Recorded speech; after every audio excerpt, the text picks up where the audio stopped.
Jesus didn't have a problem with people that's in the streets. He had a problem with religious people. How can I help anybody when I was not even able to help my own son? I would never do that. And I became that in a matter of minutes when they took my pain pills away. And I said, I'm not where I want to be, but thank God I'm not what I used to be. This is Faith in Your Recovery. I am Randy Davis. Welcome to the battle. Whether you're a first-time listener or a long-time listener, we're just glad you're with us today. This is going to be a unique kind of episode. The story you're going to hear is a wife telling her deceased husband's story. Her name is Tara Allred. Welcome. Thank you. Well, glad to be here. Well, it's good to have you with us. Folks, let me explain a couple of things about this, okay?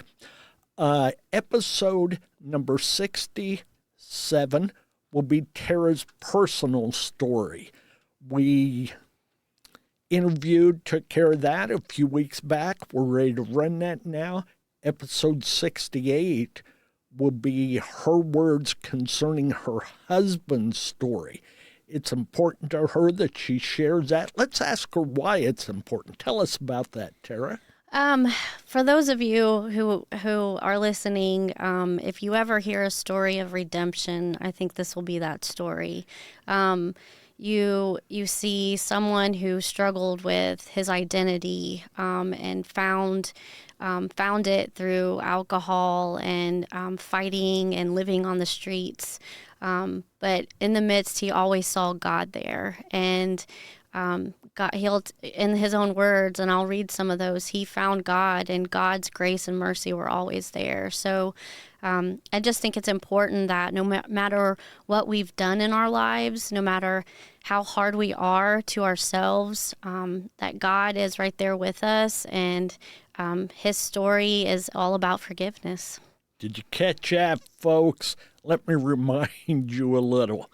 Just with these questions. Are you tired of the fight? Fed up with the struggle? Ready to throw in the towel? Are you tired of those promises to yourself? Oh, the next time, I'll get it right the next time. Please, don't stop. Don't give up. Don't give in. You haven't come this far to only come this far. And I think that today, as we listen to Eric's story, we're going to realize that anew and afresh and from a different point of view. So, Tara, let's just go ahead and get into that. Tell us, number one, how long were you guys married before he passed? We were married for 7 years, but together for 9. So, okay, yeah. And he passed how? Would you share that? Yes. Eric had found out in October of 2019 that he had ALS, which is a disease that basically takes your life. There's no cure for it. It's all Lou Gehrig's disease is another word for it, and it's basically all neurological. It shuts down your whole body one by one limb by limb. Eventually, you don't speak, you don't eat, but you are alive inside. Your mind is right. So it's like people will say you're in a shell. Your mind is, just as with it as it was ever before, but you have no way to move, speak, talk. So yeah, it's. I would not wish this disease on my worst enemy. I had ever. A dear friend who struggled with that, and of course it took his life. He was a military buddy, and we lived close to each other. I watched him go from a guy of some strength to total weakness, and even more than weakness, the absolute inability to function. Yeah. And as you mentioned to me just a little bit ago, Eric was not a small man, right? No, he was 6'3", 280 of solid, body.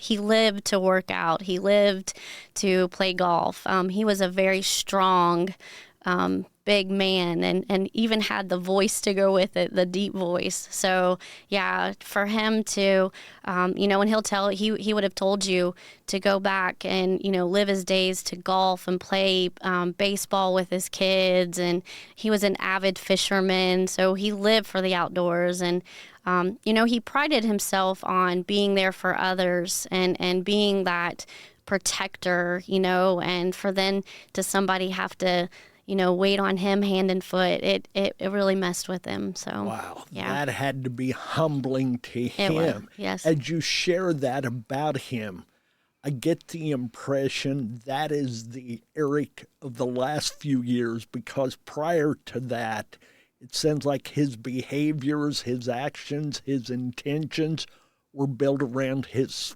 physical size. Oh, yeah. I'm sure that voice played into it. Yes. You're going to find out his story here in just a little bit. Continue to listen in as Tara shares Eric's story. So go ahead, start early in his life. Tell us about him, please. So Eric was born in 1977. He grew up in church. His parents went to church every Sunday. He was raised in a Baptist church. He went to an early Christian school in the very, very beginning, and he was, and he would have told you that his upbringing in the church was mostly fear-based. It was, a religion of the time that put the fear of if you mess up, you're going to hell type thing. And that's how he remembers it for very many, many years. He was a young boy who would make crosses out of sticks in his yard and put up all over his room just because he didn't want to go to hell. And so that was kind of the mindset Eric had. But prior to that, he was actually molested by a family member. And I'm not going to disclose any of that, but that we wouldn't want you to. that was another thing that really kind of set his journey into just a life of alcohol and drugs and gangs and violence. And he was, a good boy. He was very athletic. So that's a big part of his story too. Is he was great at baseball. He was actually great at every sport, but baseball was his sport. Fast forward to his, middle school, high school years, he played baseball, and he was actually being scouted at an early age for colleges. But Eric found out that, through a confrontation one time, I believe he was in middle school. He got in a fight, and he remembers that just like some alcoholics or addicts will remember the first time they took a drug. He felt the rush. He felt the power, and that self-hatred of all the things that he went through as a young child, was numb, and found out that he was good at something. He turned it loose in those moments of confrontation. Yes, he did. That built up anger, hurt, just as you said, that pain. Yeah. And yes, go ahead. Please. Yeah. Thanks. So again, he became a kid, and he sprouted early on. So again, the 6'3", he took, he was a bigger kid, very tall, and he, like I said, found that he liked to fight, and he didn't fight just to fight. He took the fight for the man that couldn't, right? So he was the guy, that people went to, like, so-and-so's picking on me, or if somebody looked at Eric the wrong way, they never looked at Eric the wrong way again. And but he always had one person, whether it be his dad. His dad is a huge fan of Eric's. Oh, they had a great relationship all through the years, and they had their not so great moments too, as any father and son do, not always seeing eye to eye, and the life that Eric led, and how his dad quickly and always tried to get him out of it. But Eric, he just he had this personality about him, and I went to high school with him, by the way, so I remember the guy. We went to Muncie Central High School. That was going to be my question. Just curious. Yeah, and he was the bad boy, and I was the good girl. So I just remember him always getting in trouble, but he always had a coach, and I can't remember the coach's name. I don't want to missay it, but there was a coach that was very predominant in Muncie, the leagues and Muncie Central, and he had a way with Eric that nobody did, and if it wasn't for this man, Eric wouldn't have had some of the opportunities that he did. Boy, so we all need to be thankful for that person in our life. Yeah. We all need that person, and somebody else needs us as that person. Right. So he had this guy, but again, because of the lifestyle of fighting, he got into drugs and alcohol through middle school, through high school, mostly just marijuana and alcohol, but he dabbled in that, and he was also on the other side of the tracks, he would tell you. So the guys that he hung out with, were always looking for trouble, not necessarily looking to, do good. So, well, and someone his side, you'd want on your team instead of going against them. Right. And that's what he did. He, like I said, again, he prided himself, and he would tell you that every poor decision he ever made in his life, for the longest time, alcohol and marijuana was a part of it. So you put alcohol and marijuana in his system, and he was ready. He was ready to do whatever. So he was actually graduated Muncie Central, went to a junior college out in Chicago, playing baseball. Things were going well until they weren't. He was kicked out of that college. And then he was actually, because of one of the coaches, found another opportunity at a different junior college. And mind you, while he's in these junior colleges, there are 2 Major League Baseball teams that are looking at him. And I'm curious. Yeah. Do you remember who they were? Can you tell us? I That's don't. okay.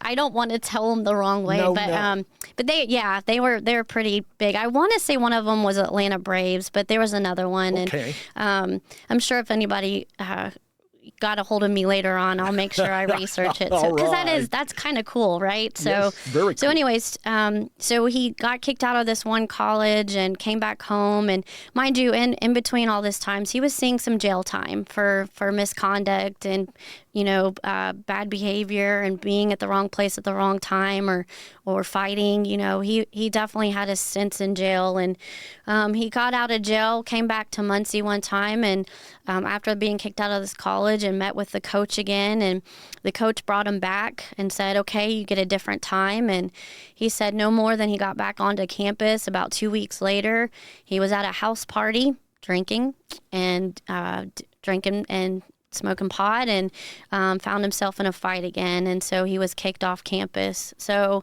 after that, he knew what he squandered, because now he didn't have a college to play for, and it's very hard for someone to walk on a team. So he decided to live the lifestyle. So he was the guy that you called if you needed money. So for instance, if I'm selling drugs and someone owes me money, I would send Eric Allred to go get it. And that was his job for a very, very long time. So he was kind of freelance with that, but enough individuals in that line of quote-unquote work knew who to call when they needed an enforcer. Yes. Okay. And again, he liked the fight. Going back through all this too, he always would tell me that he still, even because of that young child being in a Christian church, he still talked to God. He still prayed to God. He still asked God, hey, get me out of this, or let's, stop this. But then again, he would bump his head, and then he'd be right back out it. He was not in control at all. So he's on the streets. He's living the life. He did actually 2 stints in prison. So he was a 2-time felon for having guns and violence and alcohol and drugs and money and all that stuff. So, during this time, he actually had 2 sons that were born. And their names are Silas and Malachi. And he was in prison, for a little bit of their beginning of their childhood. And he asked his dad, don't bring them here. I don't want them to see their dad in here. So the last time he got out of prison, he came out, and again, he had every mindset of, I'm going to do right, I'm going to do better. And while he was in this last stint of prison, I want to say he got out in 2002. He did a lot of reading and a lot of just self-awareness of who he wanted to be and what he wanted to be. And he hunting for himself. He was. After the struggles he'd had. Yeah. How long was he incarcerated in prison between the two times? About 5 years between the two times. So, yeah. And again, with multiple stints of, jail time throughout all that too. So, but in 2002, he stopped and he came out, and he was, not doing some of the things that he was supposed to, that he was doing before, but he still wasn't hanging around with the right crowd, right? He found his way in downtown Muncie, and he was outside of a convenience store that had liquor and all that stuff. And while he was there was a confrontation that happened. And Eric was shot 5 times. Was this confrontation between himself and someone else, or was he okay? Yeah, it was between him and someone else, and this was someone that had a history with him before. So good history or bad? No. With mostly Eric had bad history with anybody that he came in contact to, except for his family. So Eric didn't really have. He had guys that, were on his side, until they weren't on his side. So, but yeah. So anyways, I would love to read something because he, in October 13th of 2022, it would have been 18 years that he was shot. And so this was something that he posted yearly just to commiserate what happened on that day, because it is such a powerful thing that he, almost like a divine intervention, if you will. So these are his words. Yes. And he had written this in the beginning, and you basically have a copy in your hand there. Yep. The last time he was capable of posting this was October 13th of 2020. And that was during his stint that he had ALS. So eventually he couldn't type. So this was the last time he was able to, and then I've shared it since then. But it says, on this day 16 years ago, I had an experience that drastically began changing the direction of my life. While laying in the streets bleeding to death after being shot 5 times, I was given a revelation from our Savior. After feeling the first 3 bullets shattered my right tibia, they penetrated my left thigh, buckling me to the ground. Then they pierced my abdomen. I realized I was more than likely going to die, and I began to pray. I blacked out from pain and shock, reluctantly not having to feel the 4th and 5th bullets. I was in the worst physical pain imaginable. As I prayed, I begged for another opportunity at life. I knew I was willfully living a dead-end life of alcoholism, promiscuity, and violence that was worthy of hell. And while fearfully pleading, my physical pain and the face appeared to me. I immediately recognized that this face was Messiah's Christ's. Internally, I somehow knew it was him. To this day, I cannot recall any of his facial features except for one, his eyes, and that is because of how he was looking at me. He never said a word. He didn't need to. His eyes said it all. They were filled with love, but an insurmountable level of hurt. I then experienced the most gut-wrenching feeling of sorrow and shame imaginable. So much so that it made my physical pain seem so trivial. I pleaded for another chance, and mercifully I woke up in ICU fighting for my life. He gave me the undeserved mercy I asked for. Although I still have many strongholds to overcome and even struggled with alcoholism and pride following this experience, it began a chain of events that would change my life forever. I was given a taste of both sides. I witnessed the reality of him, and I also was given a glimpse of what it would be like eternally if I was separated from him. Understand this.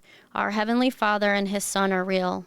It's not fables, folklore, myth, or legend, but the testimony He has given me isn't just for the unbelieving. It's also for you, those who do believe and do walk out in your faith.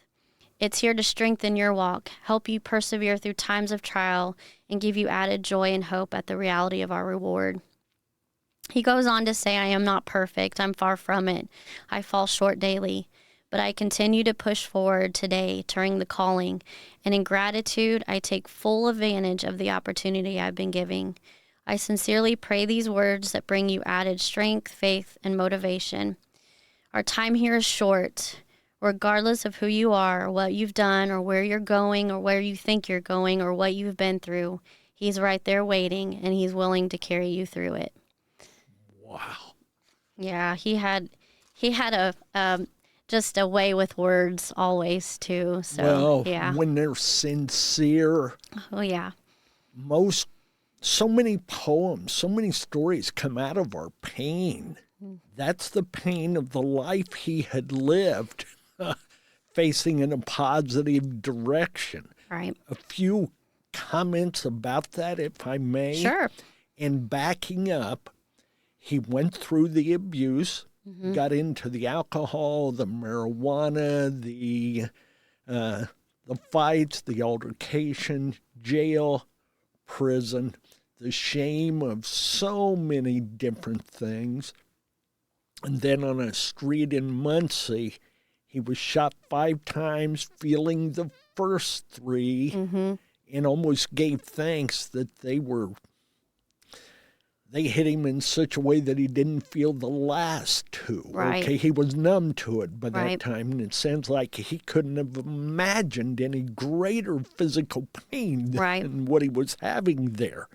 He blacked out because of that. And during that time, the face of Messiah's Christ, I think is the way Yeah. it was worded Yes. there. Yes. That face, though he couldn't recognize it or describe it, he could the eyes. And that's not the first time I've heard that. I'm getting spirit chills even saying that, Tara. But for Eric, in that moment of, it had to be near death, I would imagine. Right. I don't know how closely, but it had to be an option at that point, okay? For him to be able to see that in his mind's eye, or I don't know, maybe his eyes were open and he saw that face. I'm not clear on that. I don't know if you are even. Yeah, so no, it was while he was blacked out. He believes. Yeah, he believes he was dying.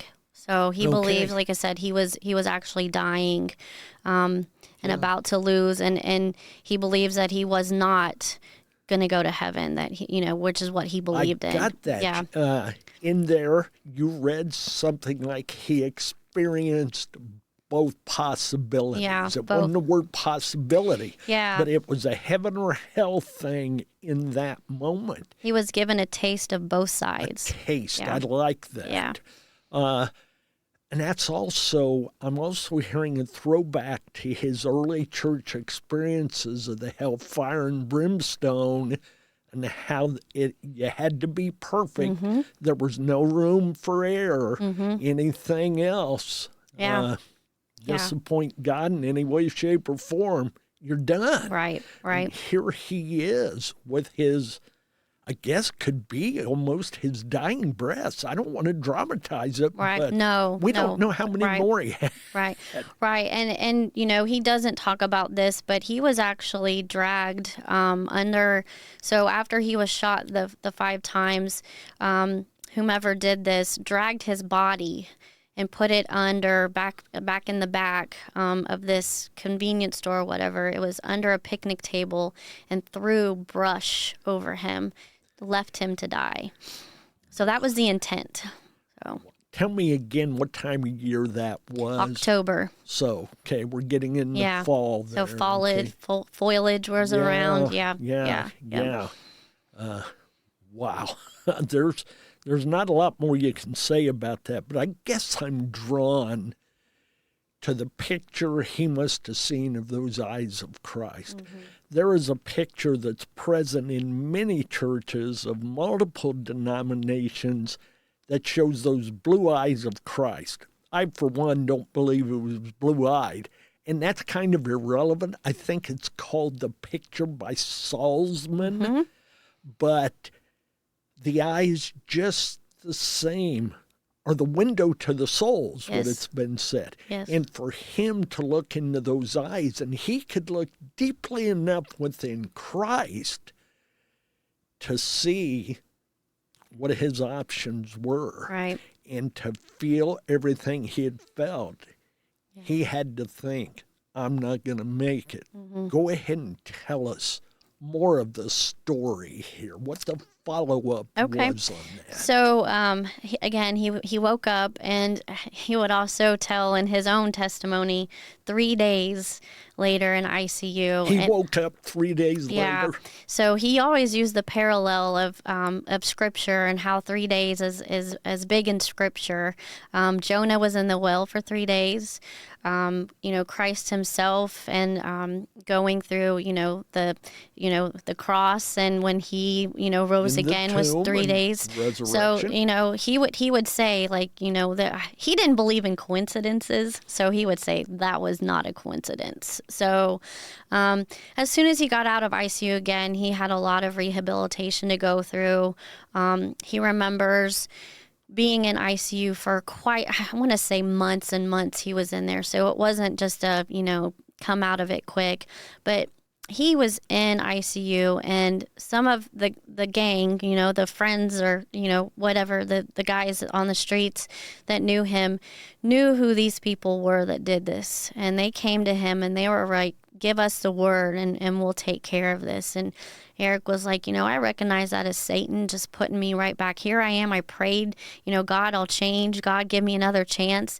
And then, I wake up and, a few days later, the guys come in and say, we know who did this. Let's go after them. And he was like, no, I can't do that. So that was Satan trying to get him right back to where he was supposed to go, where Satan wanted him to go and not learn from this.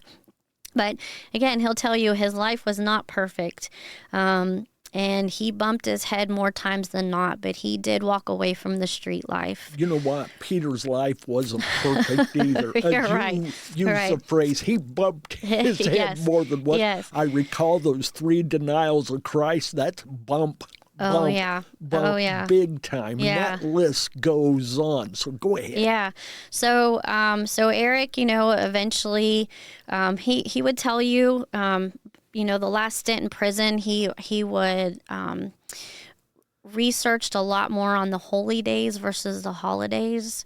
And so when he was, working and doing the things he could for Christ. And, Eric would also tell you too, he tried probably as much human effort as he could to making God proud of him since that day. And, again, doing whatever he could, sharing his story, changing his life around, doing the holy days. He would practice Sabbath days, and this was all from the readings and stuff that he taught himself in prison. So he used what he learned in prison just to, try to eventually make his life better. And I'll say in 2014 is when Eric and I reconnected. And we had a couple, he reached out to me actually on Facebook a couple times, so I didn't actually bump into him. It was through social media. And the first time that him and I, hung out, he asked me if I drank. And I said, no. And he was like, you don't drink? And I said, no, Eric, I can't. I can't have just one. And so, my path of recovery was, as well as his path of recovery and how we got together, because he would drink during those holy days, but he would find himself in a binge.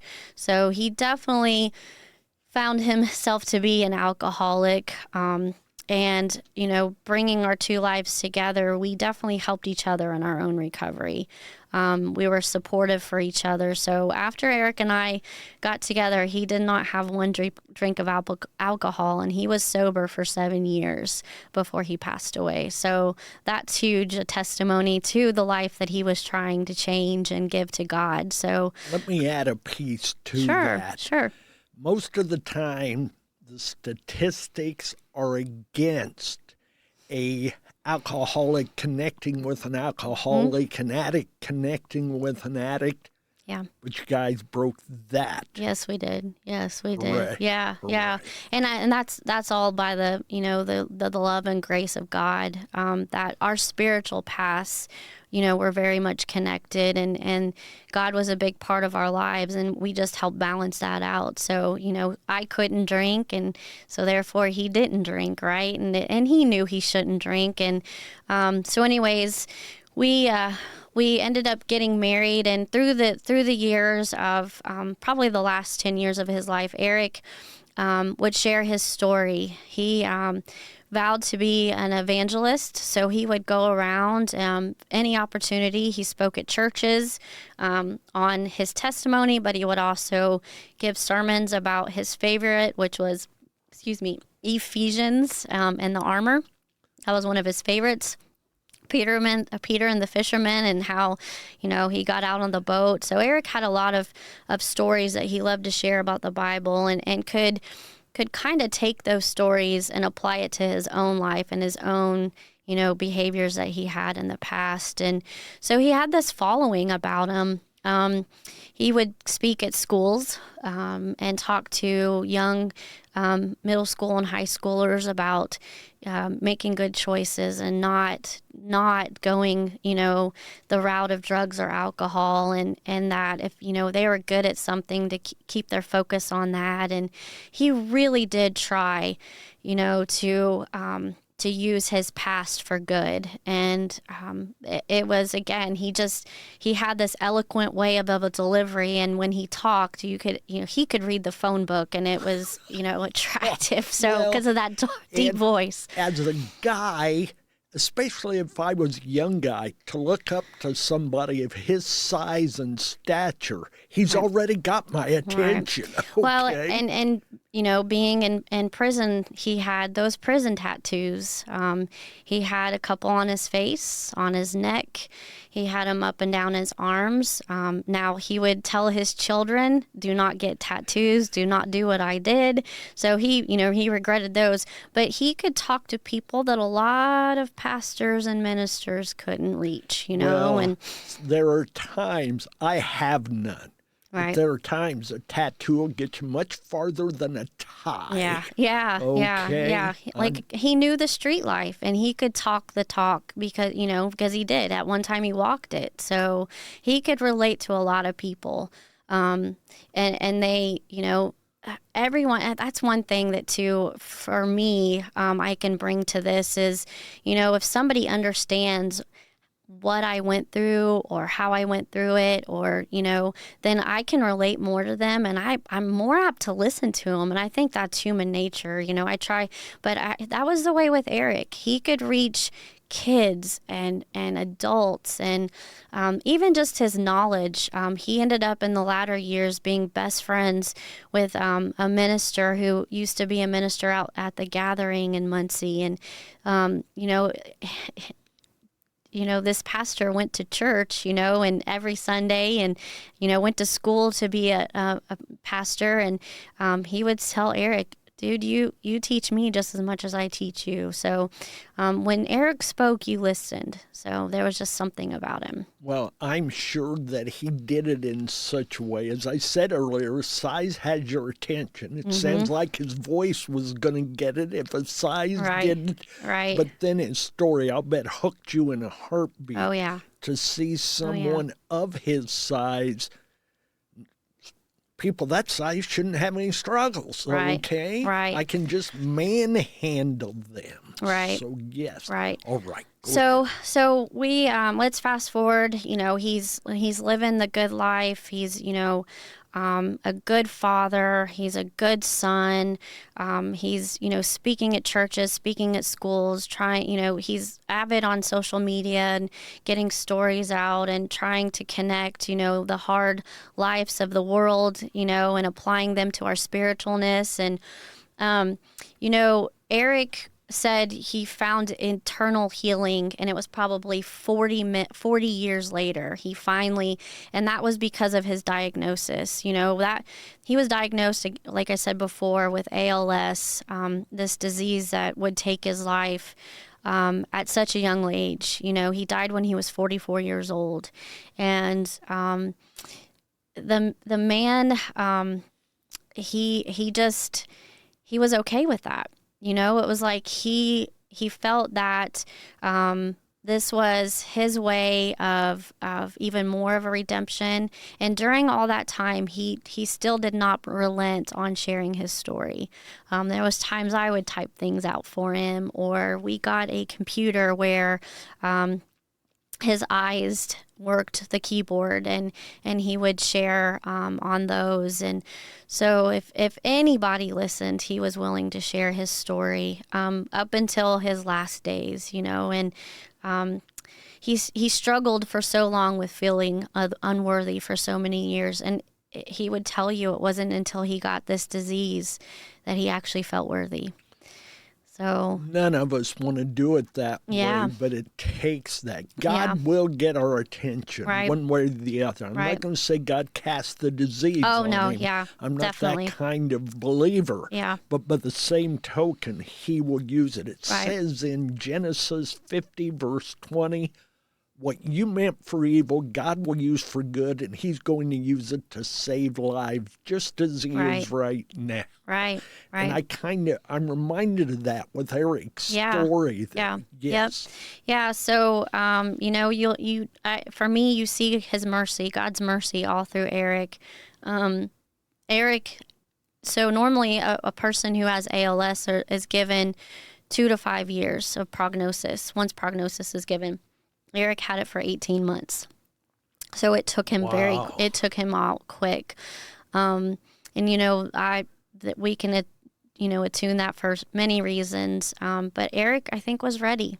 He was ready to give up the fight, So he got, not only did he die being healed of addiction, and he was healed of this terminal disease of ALS. So, and I just, again, his story is so profound, especially with looking the eyes face to face, when he would share this, there was, not a drop that you would hear in the room. Just everybody was, full attention on him. And, I think we could all relate to that grace and mercy and that wanting, we all want to feel worthy. We all want to feel like we're doing something right. And he was healed of his history as well. Oh, yeah. Some of the things he had chosen to do and some of the things that were cast upon him that he had no choice with and all that cost.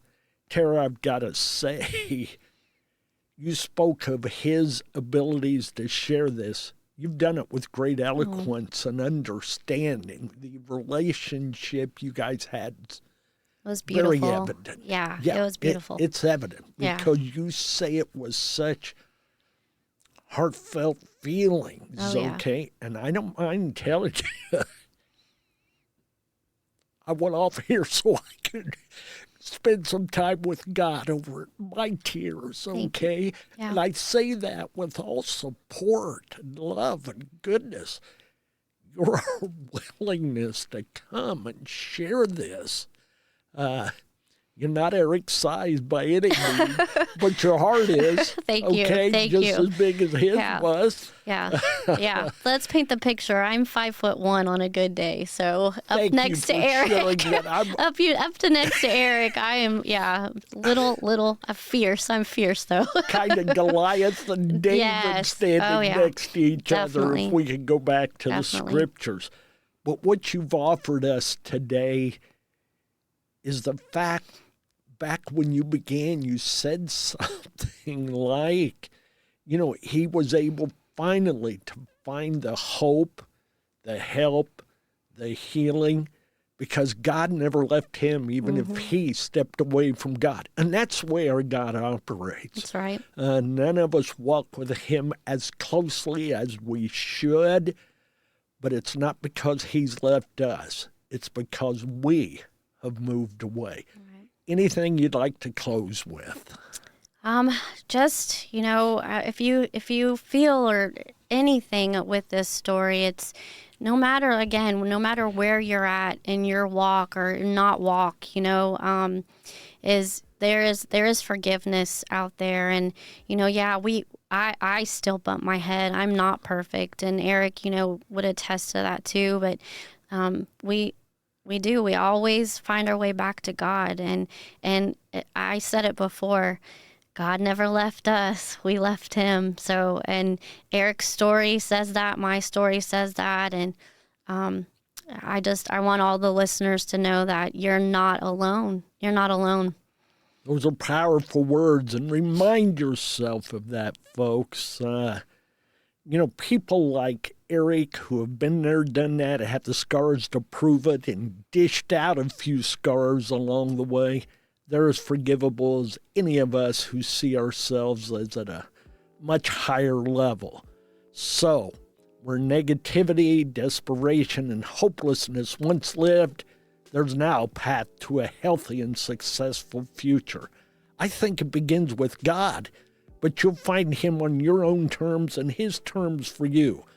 But open your eyes. Rise from the ashes, the lies, the guilt, that sense of worthlessness, and you too can impact lives. I say it over and over. Recovery is like a rainbow. You can't witness a rainbow without sharing it. You can't experience recovery without telling others. Tara, thank you. Thank you for sharing with us of Eric's life. I'll close with this. I wish I could have met him. Amen. Amen. God bless.